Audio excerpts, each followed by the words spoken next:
Alloh taolo Qur'oni Karimda chivinni misol qilib keltirganida, kufr keltirganlar istig'zo qilib, bu misol bilan Alloh nimani nazarda tutdi deyishdi. 1400 yildan keyin esa buyuk hayrat va haqiqat namoyon bo'ldi.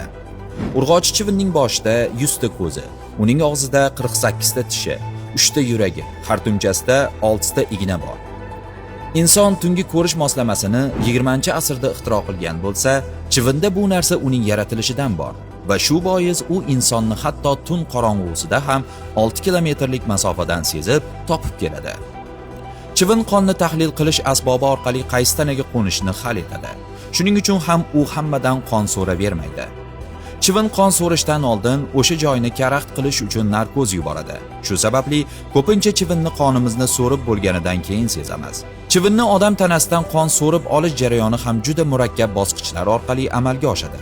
Chivin odam tanasiga kelib qo'ngach, lablaridagi sezgir xartum bilan o'zi uchun qulay qon so'rish joyini aniqlab topadi.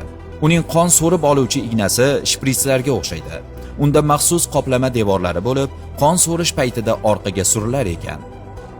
Qon so'ruvchi xartum shunday murakkab va puxta ixtiro qilinganki, teri ichiga arralab kirib borish, qon tomirini izlab topish va so'rib olish ishlarini juda aniqlik bilan bajaradi. Qon so'rg'ich xartumcha qon tomiriga yetib borgach, arralab kirib borish jarayoni o'z-o'zidan to'xtab, qon so'rish boshlanadi. Chivin qonni suyultirish uchun qurilma bilan ham jihozlangan. Bu esa so'rish jarayonida qonni oqishga majbur qiladi. Chivinning oyoqlarida tekis bo'lmagan yuzalarda foydalanish uchun tirnoqlari va silliq yuzalar uchun so'rg'ichlar mavjud. Alloh taolo Qur'onda bunday marhamat qiladi.